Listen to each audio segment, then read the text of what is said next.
You check your phone. 90 notifications. Somewhere in there, someone is on vacation. Someone got promoted. Someone looks happier than you feel right now. And before you've even had coffee, a familiar feeling creeps in. You're behind. Somehow, everyone else is living a better life than you. This feeling has a name now. FOMO. Doom scrolling. Comparison anxiety.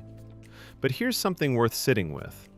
A group of philosophers, nearly 2,000 years before phones existed, already diagnosed this exact problem, and they left behind tools that still work today. Not because they predicted smartphones, but because the real problem was never the technology. The Stoics understood something that modern psychology is only now catching up to.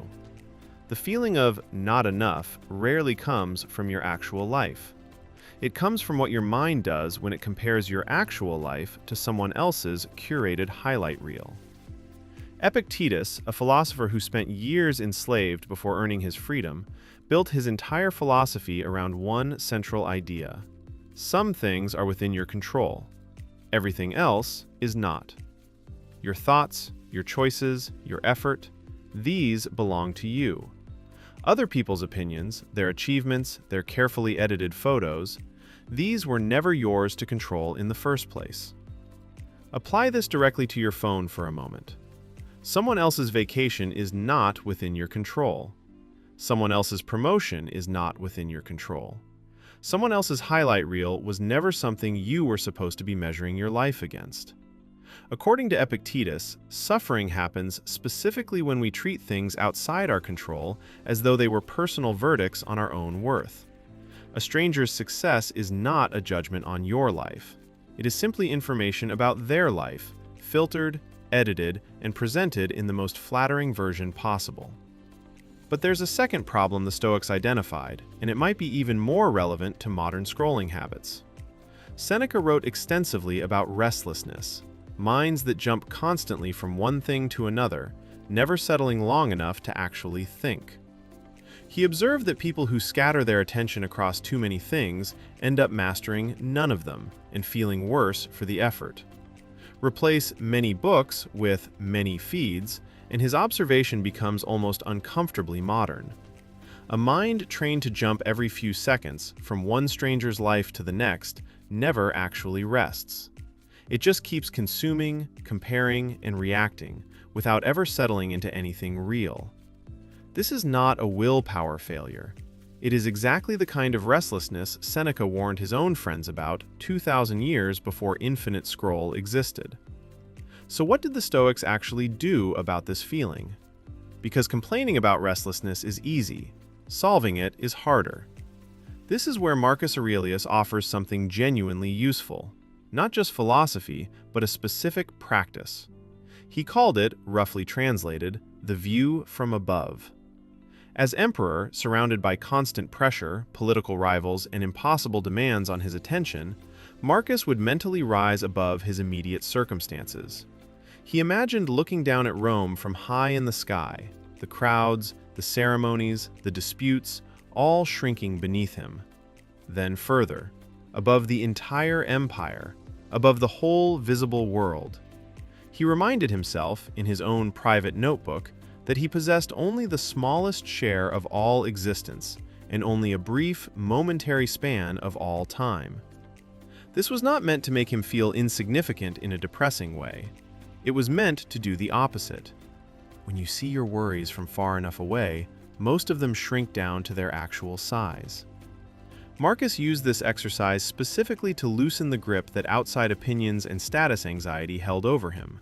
If an emperor, with real wars and real plagues threatening his empire, needed this kind of perspective, it might be worth asking whether a stranger's vacation photo truly deserves the emotional weight we give it. Here's how you can actually use this today, in a practical way. The next time you feel that familiar tightness after opening social media, pause for just a moment. Ask yourself the Epictetus question first. Is what I'm reacting to actually within my control? If it isn't, someone else's life, someone else's opinion, someone else's achievement, that awareness alone often loosens its grip. Then try Marcus Aurelius's technique. Mentally zoom out. Picture yourself from above your city, then your country, then the whole spinning planet. Ask how much this specific moment of comparison will matter in a year, in 10 years, in the scale of a full human life. Most of what triggers our anxiety, viewed from far enough away, becomes remarkably small. This does not mean your feelings are invalid. It means you're choosing which feelings deserve your full attention, rather than letting every notification decide that for you. There's a third Stoic tool worth adding here, specifically for envy and comparison. The Stoics argued that envy comes from comparing our actual, complicated inner life to someone else's polished outer presentation. This comparison was always unfair, even in ancient Rome, long before filters and curated photos existed. You are comparing your unedited reality to someone else's highlight reel, and then feeling punished for losing a competition that was never fair to begin with. Seneca pointed out that we rarely see the full picture of anyone else's life. Their private struggles, their quiet failures, their bad days that never make it online. We only see the version they chose to show. Comparing your full, complicated life against someone else's highlight reel is not an honest comparison. It never was. So here is a simple daily practice built from these three ideas together. Before you open any app, ask yourself one question. Am I about to consume something within my control, or something that only exists to trigger comparison? If you notice the familiar tightness creeping in while scrolling, pause and try the view from above, even for 10 seconds. And when envy shows up, quietly remind yourself that you're comparing your whole story to someone else's single highlight. None of this requires deleting your accounts or living like a monk. The Stoics were not anti-technology.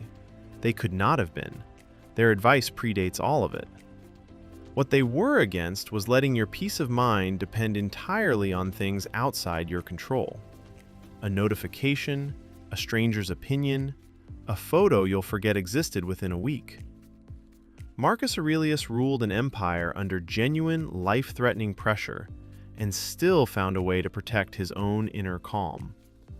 Epictetus lived through actual slavery and still identified exactly which parts of life were his to control. Seneca warned against restlessness centuries before anyone could imagine a device capable of demanding attention every few seconds.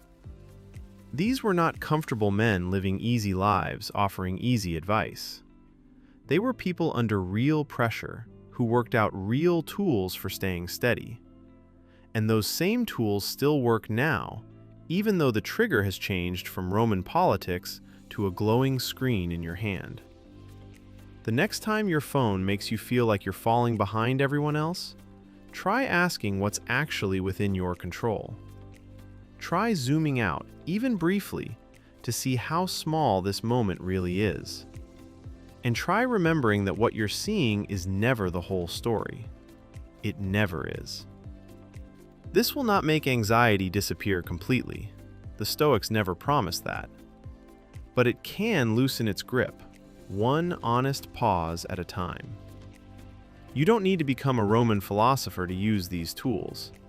You just need to remember that this feeling has a very old solution, built by people who understood the human mind better than most of us give them credit for.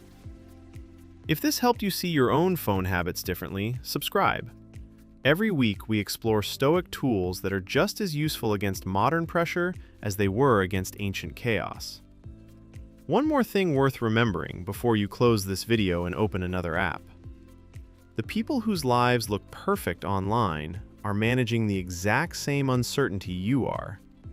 They simply chose not to show you that part. Epictetus taught his students that freedom does not come from controlling your circumstances. It comes from correctly identifying what was always yours to control in the first place. Your reaction, your attention, your next choice. These remain entirely yours, regardless of what appears in your feed today. Marcus Aurelius did not have the luxury of stepping away from his responsibilities. War and disease did not pause for his convenience. Yet he still carved out quiet moments, almost daily, to zoom out and reset his perspective. If a Roman emperor could find 10 minutes a day for this, most of us can find 10 seconds before opening an app. Seneca, in his own letters, admitted that even he struggled constantly with distraction and restlessness. This was never about achieving perfect calm. It was about noticing the pattern and gently interrupting it, again and again, for as long as it takes. Some days the view from above will work immediately. Other days the anxiety will still be there, and that's simply part of being human. The goal was never to eliminate every uncomfortable feeling. It was to stop letting a stranger's edited photo decide how your entire day would feel. That distinction, small as it sounds, is the entire foundation of Stoic philosophy. Not the absence of feeling, the presence of choice. So the next time 90 notifications greet you before your coffee has even cooled, remember that you get to choose which ones deserve a reaction and which ones simply don't. That choice was always yours. No algorithm can take it from you, unless you forget that you have it. The Stoics spent their lives trying to remember this, one difficult day at a time. You can practice the exact same thing, one notification at a time. It starts with a single pause. Just one. And from there, it becomes easier every time you choose it again. If this video helped, share it with someone who needs to hear it today. And subscribe for more Stoic tools built for real, modern pressure.